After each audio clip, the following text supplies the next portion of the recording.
Trumpet boots. No, Charlene, I won't have it. Eavesdroppin.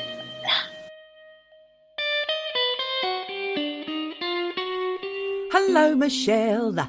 Hi, Geordie. Hi, it's magic. What's going on? We've already burst into song, and because we've only just pressed record, they missed the first song, the listeners, didn't they? Which one? You've got the boof. You've got the boof. That na na na na na na na na na na na na na na. God, I hate that song so much. I hate that band. I hate that band too, and I got in trouble because I thought they were German. They're Swedish. Roxette. I said, I hate this German band. Andrea said they're Swedish. Oh, double blow. I tell you, you cannot throw shade on the Roxette if you're connected in any way to a Swede. They are legends. They are national treasures. One of them's died, sadly. One of them died. Yes, the girl died. They were married with children. What? Awful. Yes, they were a couple and they had kids, and she died of cancer, and she didn't speak very good English. Didn't she? She had to learn the English words just by... Well, that's why it sounds like that. You got the look. Stop it. Your fiancé will be angry at you. He's going to come out raging in his robe. Come out swinging. How dare you slam the Swedes. For people who can't see me, she's in a robe. I do have the boof. Oh, and a boof. Boofed up, robed up, ready to record another episode for you lovely listeners, the eavesdroppers. Because that's what you're doing. You're eavesdropping on me, Geordie. And I'm Michelle. This is Eavesdroppin, the podcast, where we talk about all things real life, true crime, supernatural. All things bright and beautiful. Funny you should say that. Because segue. I got some religious stuff coming up, but hold that thought. Okay. Well, I want to tell you a little bit about television because I watched a great movie last night, Triangle of Sadness. I said sagness, not saggy, sadness. Triangle of Sadness, which is amazing on so many levels. Wow. It stars Woody Harrelson, but he's not the main character. They're all actors I've never seen of or heard of before. It's amazing. Check it out. I will. And you know what? I did not know this, but did you know that Woody Harrelson's dad is a murderer? What? That's a story, Michelle. It's a story. Pin that. We're going to do that. We'll come back to that. How do we not know that Woody Harrelson's dad's a murderer? Wow. Pin that for sure. Listen, I just want to segue out of the Telerex for one moment, like Michelle's just done, because talking about things that we should know that we didn't know, last week's episode, Michelle was absolutely correct. I went back and listened to an old Hoarders episode. Yes, you did tell me everything about Glenn Brittner, the rat man you called him. And I thought maybe had I forgotten because I wasn't listening. But in the episode, I was very engaged in that story. Very engaged. So I don't know what happened there. Yes. It completely left my mind. So apologies. In fact, last week's recordings, let's just let them in on a little bit of a trade secret. We had a bit of a nightmare, didn't we? Because we did an extra droppings interview with the wonderful musician, songwriter and YouTuber Benjamin Cartel. Don't know if it's up yet. You Patreon listeners will hear it when it is. Something went wrong technically. I'm not going to say what, but something went very badly wrong on many sides. Everybody was at fault. And we lost the recording and we lost the episode that we had recorded. Then Michelle left this country and her luggage didn't make it with her, which had all of her equipment in. So this is what we had blood, sweat and tears, guys, to get that episode out to you last week. It was cutting it fine. It was cutting it fine, but we did it. We did. And I wanted to say I'm quite surprised that researcher and all-round hot guy Al Taggart has not been in touch about the pronunciation of cadaver. Oh, yeah, I know. I said cadaver. I said cadaver. Cadaver. Yes, cadaver. It was cadaver. It annoyed me when I listened back as well. Yeah, sorry, guys. Apologies all round. I think it's time to drop a jingle here, Michelle, because there's just too much to apologise for. Apologies from me, apologies to you. Why do I always sound so Australian? So back to the Telerex. Oh, yes, you have more? Of which I have many. Oh, yes. Do you know what? I actually feel like I need to start a whole new page, which is just our Rex. Television recommendations, exactly. You know, you might remember, oh, they mentioned something, and then you go back, you can't remember which episode it is. So maybe I've got to have a hot list. Telerex hot list. On the website. Yeah. Good idea. Don't go looking for it anytime soon. I've got to do that. But yes, coming up. She's got to run a comb through that hair first. That's going to take a bit of time. So husband and I, we have been half watching things like The Tourist and The Newsreader. Haven't finished either of those. Don't fancy going back to The Tourist, actually. I think I've lost interest. However, Trigger Point, starring the wonderful Vicky McClure of Line of Duty fame as a bomb disposal expert, or Expo, they call them. In season 2 of Trigger Point. There's season 2. We smashed that in about 2 nights. I It's did so not good. know there was a season 2. I'm so excited. Yes. I loved It's season 1. brilliant. She's great. Unstoppable. I couldn't stop watching. So good. I want more. Wonderful. I know when you want more and there's no It's like more. slow horses. Just want more. I've got to get And onto that. Line of Duty. Well, I did watch the movie everyone's talking about. Oh, yes. Saltburn. Yeah. And? Well, it was okay. I just didn't really... There were a couple of moments which were a bit... What Which the are shocking. fuck? Yeah. All I'm going to say is blood and dirt. And once you see the movie, you'll know what I'm talking about. Bloodbath and dirt, I would say. So, Jen, how did she find all those shocking scenes that you found shocking, that I found shocking as well? What did she think? Oh, I love that. Oh, that was interesting. Oh, that's not shocking at all. I've seen that before. No, the bits that I found shocking doesn't even make a blip on her radar. Was she in the kitchen making a cuppa Oh, well, maybe. for all 3 of those shocking scenes? Shocking moments of Saltburn. I was watching it with Andreas. He just went, this is weird. I was like, oh my God. I'm a talker. He's a quiet watcher. Yes, it is weird. Full stop. Full That's stop. it. Saltburn. Did you enjoy the film, though? Not really. I thought it all got a bit too wrapped up, a bit too easily at the end, like boom, boom, boom. It was very pretty to look at, though. I have other recommendations. Safka, who is, you've called her a white witch. I'm going to call her a television critic. She has got the good Rex, I tell you. She's got the Yeah. goods. She's given me a bunch. Okay, here we go. There's an Andy's Survival, because she was the one who told us about Society of the Snow, which was one of the best films I've ever seen.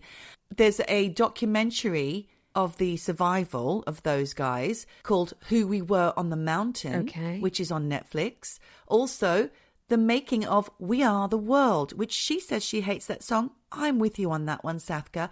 But she reckons that the documentary might be quite interesting to watch, and I would agree. Look, Band-Aid, do they know it's Christmas? Fun. Duran Duran. Yes. It's got everyone in it. Boy George. Boy George. George Michael. Fantastic. Then We Are the World. I know. We are the world. But I think there's an interesting story behind it. So I bet there is. I'm looking forward to that. And it's from our favourite decade. So what's not The to 80s, love? absolutely. I've got more, though. There's also something called The Greatest Night in Pop. Maybe that is the making of the world. We Are the World. I'm not sure. Bit confused there. Sorry, Safka, if I messed that up. I've had something in from Rains Park Mark. No longer in Rains Park. Wonderful. Let's not come up with another nickname now, because we know how those things go. That's always quite troubling. I know. Jannika's pussy. Stop it. Mark, Rains Park Mark, hasn't been well. Get well soon, Mark. He's had the small c COVID, and he's smashing things on Netflix left, right and centre. The thing that he recommends is something that looks intriguing, Michelle. I haven't watched it yet. It's on Netflix as well. Go Netflix. It's called American Nightmare. And I believe that I think it might be a documentary style, something about a potential murder. I don't know. It looks amazing, though. And he says, hold on to your socks. I'm always holding on to those socks. Hold on, they might come flying off. Wow, okay. I've got to pop all those telerecs somewhere so everyone can find them. Now, we did have an email from listener Charlene, and she said, thank you so much for looking into Hills Baldwin. Do you remember? Hilaria Yes, Baldwin. that was her recommendation. That yes. was a request from Charlene. I know that we've tried to put the travel pussy to bed, but she does say, on the subject of the travel pussy and its UK availability. Oh, is Charlene a UK listener? She might be. So she says, on the subject of the travel pussy and its UK availability, I was searching for ice packs on the Boots website. And at the top of the search results was this. No, not at Boots. No, Charlene, I won't have it. No. It's called a Fleshlight. Oh, fuck. Ice crystal male masturbator pack. On Boots' website. On Boots. Dear God. And if you put ice pack in, top of the queue. Top of the pops. I am horrified at that. Charlene, thank you for raising that. It's like nearly 60-odd quid. Oh. And she said a bit pricier than the vending machine version. But this can also be used on the go. On the go. I imagine it to be like, do you remember edible knickers? I imagine it to be of that kind of texture and durability. For 60 quid, no. No, but the travel one, the one in the vending machine that's a $5.99 job. Yes, I mean... One wipe wonder. Do you remember you could get flavoured condoms like, strawberry and banana and Yeah. This one, the key here is the word fleshlight. Oh, so God. imagine... What's fleshlight? Is it like it lights up or... I'm going to just say, imagine the base of a torch, a flashlight. Right. Oh. It took a moment to land. There's a gripping handle. It's more God. that's the cylinder. Oh, the receptacle. The receptacle. Fucking hell. Honestly, this is too much. It's too much. Too much. But she does go on to say, it also has some great reviews. So maybe another time we'll go through those. Oh, really? But thank you, Charlene. Thank you so much for writing in and sharing your Boots find. Boots. I've got a lot to say today, Michelle. Should we launch into our story? Yeah, let's do it. Well, this one's another listener recommendation. In fact, one of our lovely listeners, Linda, who has written a fabulous story for us in the past about cancer in our first series as a cancer survivor. Please go back and listen to that. It's really incredible. Called The Other C Word, in case you're looking for it. That's the one. Thank you, Michelle. So she wrote in and blew us all away. So I'm actually going to read out her letter before telling you the rest of the story. Here goes. This is in Linda's words. On the 5th of December, my dad, Peter, passed away. As Geordie knows, he has been in and out of my life for much of my adult life. He has suffered from mental health issues all his adult life, and he was an abusive and extremely difficult man. In the last 10 years, he's come back into my life, albeit at arm's length, because he was so difficult. However, he was trying to make amends, and as much as he could care for other people, I do believe he cared for my sister and me. Along with his mental health issues, there is a long history of drug use dating back to the 60s. Typical of the time, he was taking psychedelics, speed, mushrooms, and smoking a lot of pot. He continued to smoke marijuana throughout his whole life, and this definitely impacted on his mental health conditions. So paranoia, conspiracy theories, grandiose and fantastical ideas, delusions of grandeur, etc. Throughout his whole life, he was searching for peace, purpose, meaning, and to fit in. This, of course, made him vulnerable. During a period of homelessness, he was introduced to two organisations. The Society of Friends, otherwise known as Quakers, and I think they're quite nice, the Quakers. They do the porridge, don't they? They do the porridge, As an aside, yeah. Quite nice people. In fact, I've got some in my extended in-law family. And the Brahma Kumaris World Spiritual University. While both these organisations at some point helped him and offered him some peace and security for a time, he was so unpredictable and changeable that he never stuck to anything for long or became fully committed to a belief system, practice or lifestyle. For about 15 years, my dad has had a rural property in New South Wales. He loved farming, growing fruits and veg, and generally the peace of this place. He named it Songbird Sanctuary. Beautiful. Lovely name. As he became more elderly, he suffered from significant health issues, like many men who were not married, didn't look after his health, and he frequently went on to vegan, macrobiotic or whatever else took his fancy diets. In 2015, he was confined to a wheelchair due to extensive nerve damage from uncontrolled diabetes and was allocated a government house by the Disability Trust in the ACT. He was in a wheelchair, but he was still independent, managing his massive garden and rural property. He was driving, playing music in several bands, and living independently. Doing well. Yeah. He continued to have significant bouts of mental health issues, which would result in him being scheduled via court orders. I don't know what that means. I think if you're scheduled, doesn't that mean you're committed, forcibly Right. put into a mental health facility. Sectioned, I would say. they call it in this country, yeah. Over the last 5 years, my dad was trying to plan for his future. As he's getting older, that's fair enough. He was coming to a realization that he could no longer stay at his beloved songbird sanctuary for long periods or manage the property. We discussed various options and he applied for aged care assistance, which I have to say in Australia is amazing. They want to keep people at home for as long as possible and they make that almost doable, I think. I'm not sure, but I think it's quite good. And along with help from the government disability scheme, he felt he would be able to maintain himself financially. He asked me to be his enduring guardian, hold power of attorney, and to be the executor of his estate, to which I agreed. He also decided to sell his property and wanted to give the proceeds to my sister and I, as this would interfere with his government support. After this was put into place, Dad started to have numerous fantastical ideas about setting up a spiritual community on his property and getting back to country, as well as providing a home for fire-affected victims. For those who aren't Australian, getting back to country would mean honouring the First Nations people and giving it back in a way, I guess, to the people who owned it first, which are the Indigenous population of the area. While all this sounds wonderful, he wanted organisations to invest in his property while he maintained ownership. You can see where all this is going. No one was interested. He fell out with all the local real estate agents, tried to sell the property himself, and eventually came up with a deal with the Brahma Kumaris to gift them 51% of his property if they agreed to look after him for the rest of his life. The Brahma Kumaris spiritual leaders convinced him that he was the right hand of Krishna reincarnate. Oh, God. This appealed to his delusions. He started talking about bringing world peace and having visions from his third eye being opened. And 3 days before my dad died, he changed his will and left 51% of his estate to them, 39% to the Quakers, and 10% to my sister and I. The Brahma Kumaris people, representatives, came down from Sydney to the property to have a look, but when they found out he came with it, they turned it down. He realised he'd made a mistake and contacted his solicitor, but died that night. Oh, my God. Tragically. The will was witnessed 3 days after he died. The solicitor is in the Brahmas and the new executor is in the Brahmas, the Brahma Kumaris. Oh.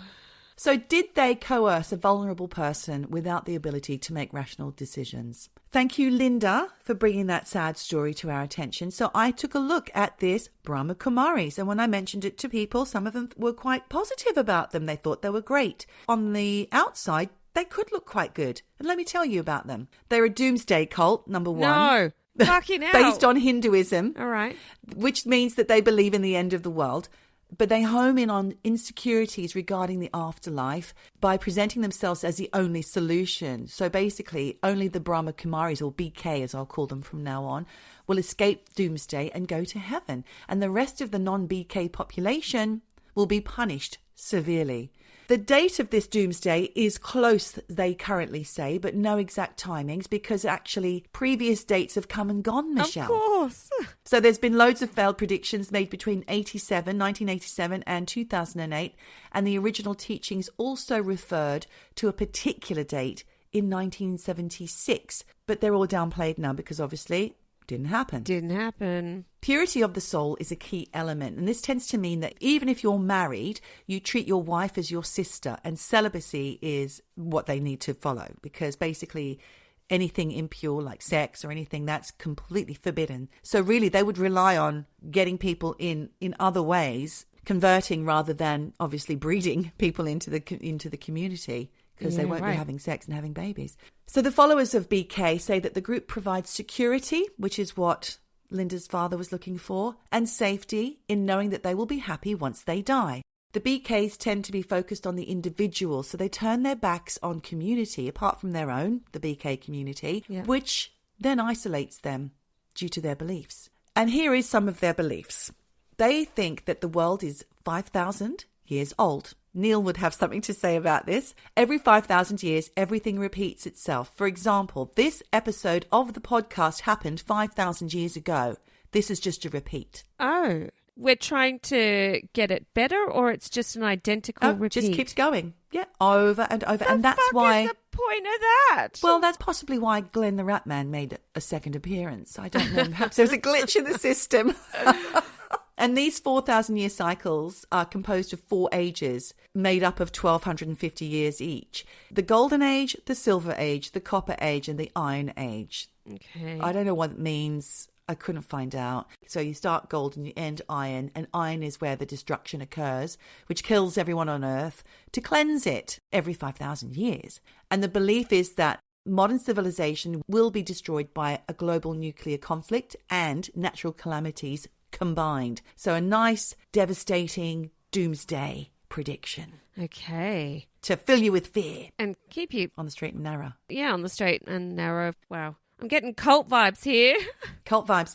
There are some other things, like, for example, once you advance up the ranks of BK, you are told to avoid eating anything that's not plant-based or food that's not prepared by you or any other BK, including family members. And this adds to the isolation because you can't go to family functions, you can't eat out, you can't go to parties. No. And an ex-member wrote in that after becoming isolated from their family, friends and society, they lost interest in getting married. And they also said that BK members tend to donate all their life savings to BK.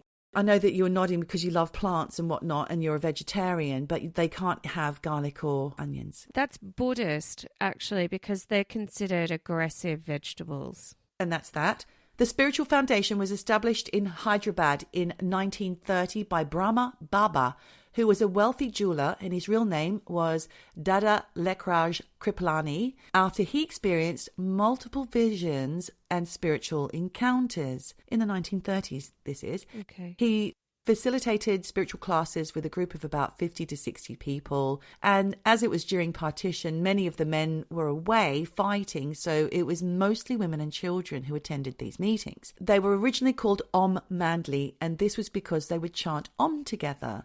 And because the teachings were based on religious devotion, celibacy and chastity, you can imagine the backlash from 1930s Pakistan, because it threatened their way of life. Right. And there was a lot of community protests, and the mostly female members of the Om Mandli were abused, threatened in their homes, all sorts of horror. In 1938, there was an angry mob that set fire to one of the Om Mandli's buildings, and the organisation was forced out of Hyderabad and had to move to a new headquarters in Karachi. And by then, the Om Mandli had been handed over to a 22-year-old woman called Radha Pakades Rajwani, also known as Om Radha. Her management was made up of 8 other women, and they believed that women had the right not to marry and that married women had the right to choose to be celibate, which is, in a way, is quite empowering, especially for that time. Definitely. And I can see the appeal because it's a matriarchal kind of cult, if you like, even though it was started by a man. Yes. And I want to refer back to the film Triangle of Sadness, which there's a bit of a theme of that going on in there. It's really good. I'm not going to say any more. After the 1939 tribunal, the organisation was declared unlawful and had to carry out its business in secret. And it was renamed at this point the Brahma Kumaris in 1950. They established a women-run godly spiritual university, which Linda referred to earlier in her letter. And from the 70s onwards, they began their Western expansion. So they started in London, spread through Europe. They were teaching yoga, meditation, all the wonderful things that your general hippie would love, and spreading their spiritual knowledge throughout the world. And by the 80s, they were affiliated with United Nations agencies and recognised by the Economic and Social Councils. So they're doing well. They are, and they seem to have a good message. But like Abraham's idea, now those who don't know, Michelle loves Abraham, who is this idea, or this sort of, the idea that we are all one ball of light and that our bodies inhabit, and we have a good time and then we go back to being a ball of light. That's right, isn't it? Yeah, I guess kind of. Abraham Hicks is a collective of spirits who a woman channels, and she speaks the message, and essentially we're here on earth literally just to have fun and a good time, and then we go back to being pure energy. That's the message. That's kind of what the BKs think as well about the old meat suit idea. We haven't had that on the podcast. Meat suit. Meat suit. They encourage their followers to transcend labels associated with physical attributes such as race, nationality, religion, and gender. And the goal is to create a global culture based on what they call soul consciousness. Doesn't sound too bad, right? It sounds like the kind of thing that I could get behind, actually. Doesn't it? With the strict lacto-vegetarian diet, excluding eggs, onion, garlic, spicy food, cooked only by yourself or another Kumari, you'd love that. Sorry, guys. Well, you can't be in the BKs. No. You also have to quit the alcohol, tobacco, non-prescription drugs. You got to get up at 4 a.m. to do your early morning meditation. Then your morning class starts at 6:30. Oh, this is sounding worse and worse. No. And you've got to wear white. You've got to wear white all the time to symbolize the purity. And really, you're only supposed to hang out with other BKs. No, I can't get behind this. Well, what started out as a tiny group of women kicking back against the patriarchy in the 1930s has evolved into spiritual teachings of meditation, and it's somehow become toxic along the way, with grave warnings from internet users that I've researched saying they've lost members of their family to the cult. For example, one woman on Mumsnet says they lost 2 family members to it in what seemed to be harmless in the beginning and quickly turned toxic the moment you become devoted. This user says, much like what Linda says in her letter, that the group tend to target those suffering from poor mental health or those seeking life direction. This person goes on to say in their post that despite the BK saying that those early prayer meditation classes are because it's the best time to connect to God, it also contributes to a lack of sleep. And those of us who know about cults know that it's about deprivation, food, sleep, whatnot, get you in a sort of optimum state to be brainwashed and compliant and controlled. Weakens resolve and autonomy. You've just ticked it all off there. Controlling food, isolating people, sleep deprivation. Yeah, which means that they become lonely and it's distressing. They need to make rules. Yeah, they need to find their like-minded people, and really it's only going to be other BKs, which means that you get deeper and deeper in and there's no way out. Yeah.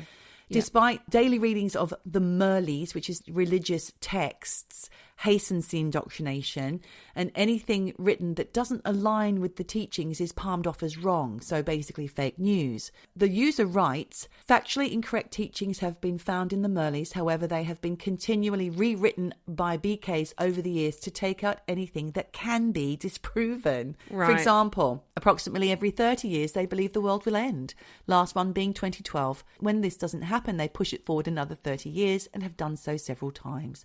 The current belief is now somewhere in the 2030s. As a cult, they'll take everything off you mentally, and when you are weak and looking for something to help you with difficulties in your life, once you've been engaged for a while, you volunteer to work for free, and the organisation takes all your physical aspects of your life. And lastly, they take everything financially. You'll never see it written or ever hear anyone ask you for money. However, via the long-term messages in the scriptures, they put you in place whether you will give your inheritance, assets or money to the organisation in the name of God. And the members believe the world is temporary, so it works. Yeah. This user's mother was a member from the age of 30, and she secretly practiced, even though her husband wasn't a fan, and eventually she became convinced that she was not the true mother of her 3 children. What? And turned from wife to sister to her husband. Oh my God. She also believed that she could communicate with ghosts in the afterlife and had a direct connection with Baba, the god or founder. Yeah. And the message from God was that every single person she knew, including her family, was spying and conspiring against her from a specific location. If you are mentally fragile and you are being drip-fed all of these messages, it's quite shameful how they're really targeting people maybe with like low self-esteem, who are vulnerable. I hear you. Definitely. With mental health issues. This woman's husband became really stressed out and eventually died, and Mum inherited everything, only for her to cut off all her family, including children, except for one who had been enlisted into the BKs. Right. The family were actually able to get their mother in to see a mental health professional who diagnosed psychosis, but she did not give any consent to treatment, so nothing could be done. The responses to this post on Mumsnet were that of others in the same boat. It's amazing how many people have been affected by the BKs. And one who actually attended a retreat called the teachings bonkers and overheard at the retreat one of them telling a young girl that her friend died of cancer because he must have done something very bad in a previous life. Oh, my gosh. They claim to have 8,500 centres in 100 countries, most of which are privately owned residential homes, which a lot of them take donations to pay for personal mortgages. Oh. What started, like I said, as a really great idea kind of turned into just your basic cult, friends. I'm sorry. But we always hear this, What happens? These organisations start with these wonderful ideals of love and inclusion and peace and harmony and living a different way. Yeah. And somehow it always... BK, obviously, there's not the weird, sexy stuff because they don't want that because it's run by women. They're like, no, thanks. But the rest of the time, it's all culty with weird sex stuff. And we just see this happen time and time again. It's such a shame. It gives good messages a bad name. But the leaders have died over and over. Dada, what's his name? Right. Baba had died. Then Radha had died. Now there is another woman in charge. She will die. But the devotees are just going to step in and continue. They're that devoted. Wow. This is quite terrifying because it could happen to anyone. Yeah. And it obviously happened to, listener Linda. And obviously we don't know where she's up to in this. I don't know if she's fighting it. I don't think you can if it's all been through a solicitor. Yeah. And especially if they've got their legal team on you and they're the ones in charge of the will, you've got kind of no chance. Yep. I mean, just look at Paul Michael Hutchins and what's happened to his money. Uh-huh. You put your trust in the wrong hands and it can all go so badly wrong. And absolutely fascinating. Thank you, Geordie. Really heartbreaking that one of our listeners has encountered this in a very negative way. I know. Sorry to hear that, Linda. I hope it all works out. Yeah, me too. Eavesdroppin. Why are you crying? Drop it. So I have a little cult for you, Geordie. Okay. I wonder how many more there are. They just keep coming, don't they, Michelle? They just pop up like mushrooms, don't they? But I'm going to ask you, Lordy, Geordie, Lordy, Geordie, do you think you can pray yourself thin? If only. Because we've got a big holiday coming up where we need to be in swimsuits. Yes, I know. I've got to get in a swimsuit, a costume pretty soon. And honestly, if I could just get down on my knees and pray to the Lord to make me thin. Yeah. I mean, it seems like a nice, easy way to do it. Yeah. Well, I'm telling you, if you were part of the Remnant Fellowship. Remnant. Remnant. A remnant. Okay. Like the end bit of a Bit of fabric. roll of cloth. Yeah. Yeah. Terrible name, but there is actually a religious connection to that name. Okay. Apparently it means you're the chosen ones. Oh. Although to me, why you're called a remnant, who knows? If you were part of the Remnant Fellowship in the 80s and 90s and 2000s and believed the words of so-called weight loss prophet Gwen Shamblin Lara. Another lady. Who was the leader of the fellowship. Yes, I know. It's all about the ladies. The this lady episode. cults. I've seen pictures of Gwen Shamblin Lara, and I don't mean to be mean, but she was stick thin. Oh, dear. She had dog lips lip liner. What does that You mean? know what I'm talking about? Oh, right, yes, black lips. Black no, liner. dog lips. Just the line just around the outside. It's like a with black nothing liner. Nothing in the middle. Interesting. Just terrible. And she had the most ridiculously high, blonde, teased, boofy hair. Oh. She had the boof. The biggest thing you've ever seen. And at one point, this woman had a 1 foot beehive hairdo. Ooh. You know what they say? The higher the hair, the closer to God. That's what they say. I'm not sure. Listen, if you were part of her weight loss group called the Way Down Workshop. Way Down. WEIGH. A Way Down. The Way Down Workshop. Nice. I love a pun. You were told that fat on your body is a manifestation of sin. Oh, great. Oh, God. So the skinnier you are, the closer to God you are. Yep. So get praying, bitch, and put down the biscuits. Put if down you that want your cake. place in. Put down that cake. And raise your hands to the If Lord. you want to be in heaven, you got to get skinny. So, yeah, I'm looking at the fat-shaming weight loss guru, Gwen Shamblin Lara, who Wow, was what a bitch. essentially a cult leader who, via the Remnant Fellowship, ran this kind of very insular, because that's what they do. They isolate. This very insular, happy clappy church in Brentwood, Tennessee. And she preached the dodgy doctrine that dropping pounds and being skinny was a fast track to piousness. Thing is, not only was it all about dropping pounds to praise God, it was also basically this controlling cult that had allegations of child abuse, harassment, emotional abuse, and of course, they encouraged you to isolate and they took all your money. All of this was thrown at them. So I'm going to give you a quick overview here about Gwen Shamblin and the Way Down workshops, the Remnant Fellowship, and how shit went down for this cult. So she was born in 1955 in Memphis, Tennessee, and she grew up in a Church of Christ household, which is quite a weird branch of Christianity because they believe they are the one true faith and everyone else is fucked. We're all condemned. They all think that, though. They all think that. Yeah, I mean, I'm burning in hell, according to them. They're also super strict and insular, and women are meant to be seen and not heard. So Gwen Shamblin actually kind of broke away from that to some degree.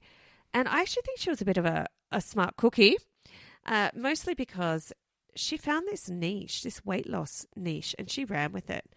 She had a master's in food and nutrition with some kind of biochemistry major from the University of Tennessee thrown in. She was a registered dietitian. She'd also been a consultant and faculty member at Memphis State University for 5 years. So she does have some nutrition credibility here when it comes to the whole weight loss thing. She also worked in the Tennessee Department of Health for 5 years. She knew her stuff, but even with all this knowledge, she stacked on the weight at university and she was not happy about it. But then, Geordie, God spoke to her and he told her how to eat whatever she wanted and lose weight, and that she, Gwen Shamblin, was going to show the world how to praise God and lose weight at the same time. How kind of him. That was kind, wasn't it? Thank you, God. And that's when she created the Way Down workshops. And they were a fucking smash hit right from the off, because she developed this weight loss program where no exercise, no calorie counting, no weigh-ins, no food restrictions. You eat when you're hungry and you stop when you're satisfied. She says you basically wait for the growl of your tummy and then you eat until you feel full. And if you do that, you're going to be right with God because you're thin for him. Rhymes and puns. I'm loving it already. All she did was rebrand intuitive eating, which is all about listening to your body, and you eat when you're hungry, you stop when you're full. Yeah. Except at Way Down, there's this added element of doing it for God. Yeah, which is impetus for some people, I suppose. Yeah, and if you're an overweight woman who is serious about religion and God, combining weight loss with actually honouring him, it's a match made in heaven. Sure. Especially as they tell you that normal diets are man-made and the rules are man-made and they're not God's rules. So if you follow Way Down, you're following God's rules, and you will learn to resist the call of the cookies and instead listen to the call of God. She's smart. She's got all the lingo. She's making those connections.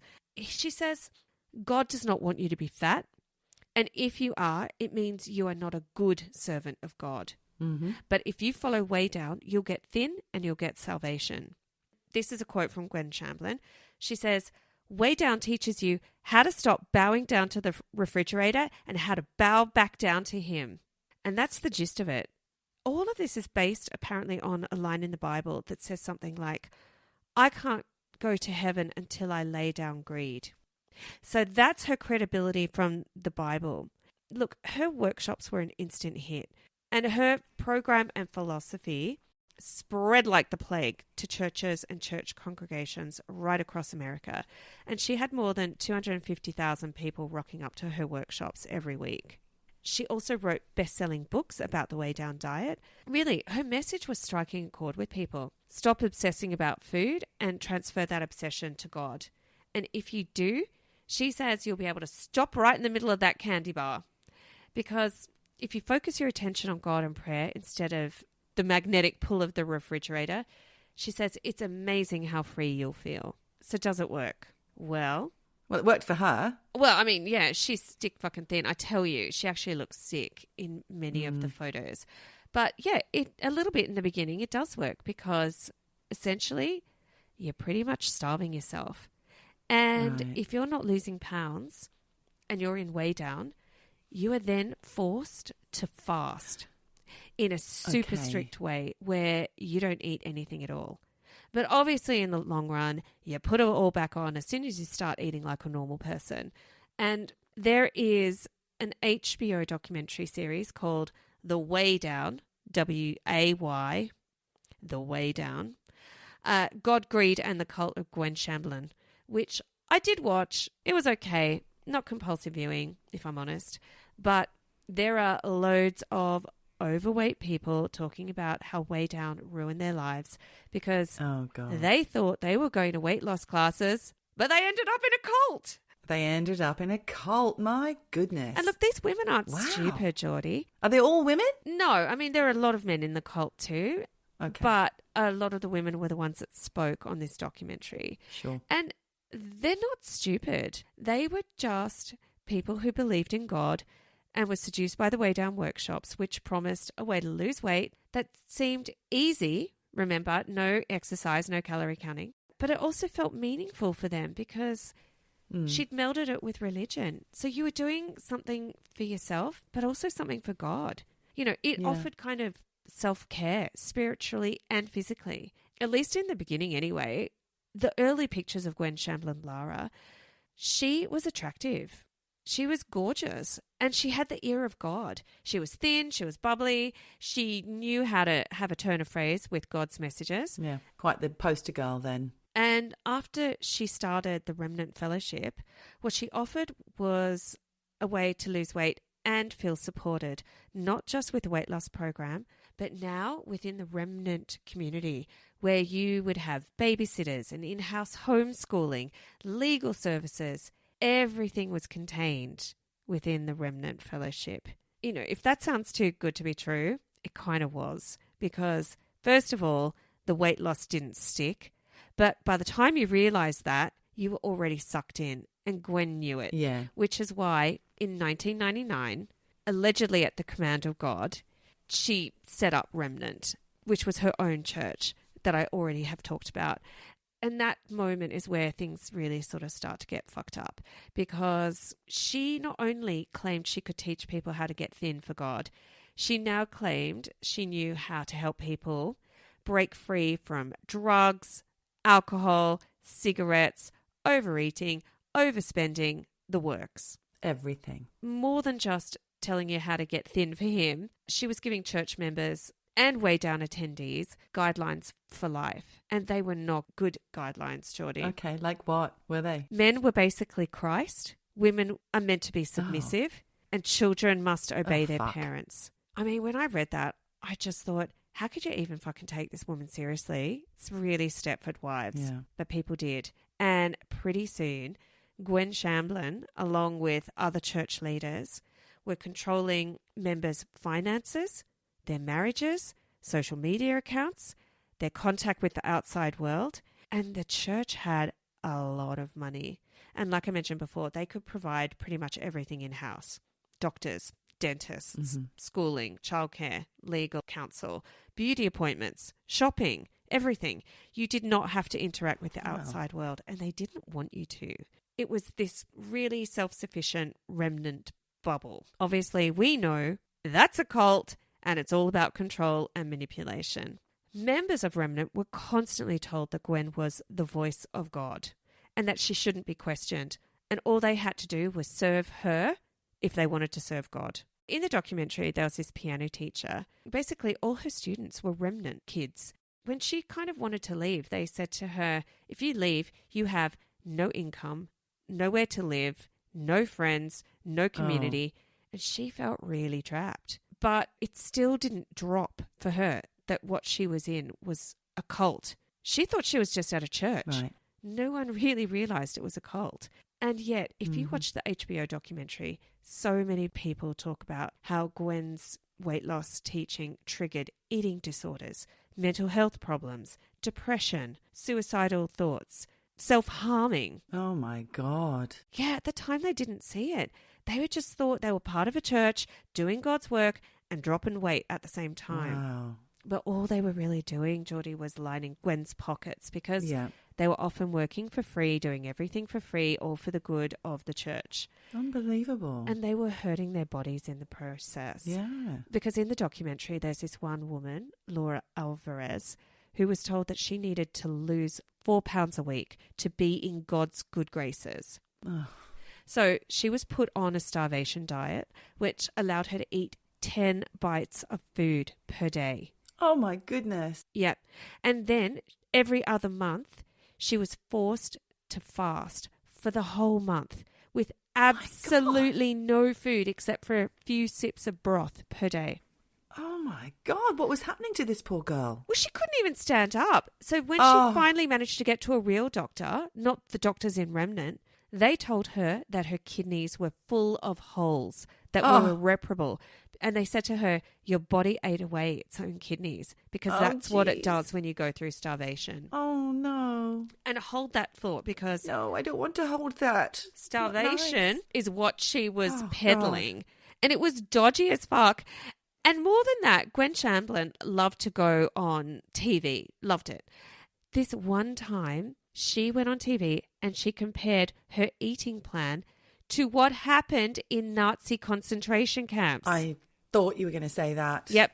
It's basically the Holocaust diet. She seriously took weight loss inspiration from concentration camp victims. Oh, and she my spoke about it God. numerous times on TV, including in an interview in 2008 with Larry King, where she was talking about Way Down, and she said, how in the Holocaust did you have all these people getting down real skinny? They ate less food. Oh, my God, Yep. Gwen. Yep. Fuck off. She was basically making the point that when you eat less food, you lose weight. It's not And you're closer genetics to that God. influence weight loss. It's what you do or don't put in your mouth. And she seriously did not expect any pushback on that comment and was shocked when people could not see her point about genetics. She clearly couldn't see how offensive her comparison was. And in fact, in a deposition during a court case where some of her employees alleged that Gwen infringed on employee religious freedom because to work for her, you had to be part of Remnant. Go to Remnant or lose your job, basically. Yeah. She said in court, when people were in prison camps and ate less food, they lost weight. She's still banging on. Yep. And the person taking the deposition was like, surely you're not making a comparison between the forced starvation of a population and middle-class Americans' eating habits. And they said, are you honestly doing that, Mrs. Shamblin? And she was like, I have been for 15 years and a lot of people have responded. Wow. Yep. Responded that you're a psycho. This was not the only controversy that followed Gwen Shamblin and Remnant, because once it started, part of her control was not just about what you put in your mouth. It's also about how you treat your kids. Oh, no. Remnant was all about ultra discipline and teaching your kids to obey at all costs. And if you had disobedient kids, Gwen Shamblin said that it was God's judgment against you. So your kids had to fall in line for you to prove that God was on your side. And the only way to do this was through harsh punishment and spanking your disobedient children. The harder you punish, the more obedient the child, is what she preached. And just like Nixium, Gwen Shamblin and Remnant recorded everything. And they kept all the tapes, right? The evidence is all there of her beliefs and what she says about spanking. And there's this one recording where she says, if your kids aren't scared of a spanking, you haven't spanked them yet. Right. And she's like, if you haven't really spanked them yet, you don't love them. You love yourself, which means basically you love yourself over God. And it's super clever psychology, because if you don't spank your kids, you love yourself more than you love God. That makes you vain. Spanking produces obedience, and obedience is godly. It's so fucked up. Remnant devotees with kids believed this, and they would start passing on top tips on how to discipline your kids. And one of the Remnant members discovered that glue sticks, which are these long, hard, square sticks of the ones glue, that go in the hot glue guns. Yes, but long ones. If you buy those and you use them to spank your children with, one woman says it really hurts, but it doesn't leave marks on your kids. Oh, my God. Where's the fucking godliness in that? Disgusting. Then, in 2008, 2 members of Remnant, Joseph and Sonia Smith, were convicted of murdering their 8-year-old son, Joseph Smith, in 2007. No. Oh, no. And look, I'm going to do a trigger warning here because this is grim. Please turn off if you don't want to hear this. He died after his parents put him in a wicker box because he wouldn't behave. Now, apparently Joseph kept popping his head out of this wicker box. So his parents tied up the box with bungee straps so he couldn't get out. And off they went to church. And at the end of the worship service, they didn't hear anything inside the box. So they took off the bungee cords and Joseph was dead. He suffocated. What's even worse, though, is that Joseph had injuries to every part of his body except for the palms of his hands and the soles of his feet. Oh, my God. Now, in the initial arrest, reports from police and investigators wrote that Joseph had extensive bruising over his entire body and that the parents showed no remorse because they said they felt all they had done was just discipline him for God. And they were very defensive about their religion because, Remnant not only encouraged spankings, they also encouraged beatings. And in this case, the courts found overwhelming evidence that the Smiths routinely disciplined their son by beating him with glue sticks, belts, heated coat hangers, and locking him in confined spaces for extended periods of time, tying up his hands with rope. I mean, this poor little kid never had a fucking chance. This is awful. There was also an audio recording from inside Remnant Fellowship where Joseph Smith's mother got on a conference call with Gwen Shamblin and other Remnant mothers about how to inflict harsh punishment upon their kids who wouldn't obey. And she's saying on this conference call, which is recorded, I did exactly what Ted, and she's talking about Ted Anger, who was a Remnant leader, I did exactly what Ted told me to do. Take everything out of his room, Sonia Smith said. We got everything out of there and locked him in there from Friday until Monday and only left him in the room with his Bible. Gee whiz. Gwen was thrilled. She's saying, we're spoiling these kids. We're ruining these kids' lives by even letting them think about themselves at all. So thank you, Sonia, for sharing that. Joseph and Sonia Smith were sentenced to life in prison plus 30 years for beating Joseph to death. And even now, Geordie, 17-odd years later...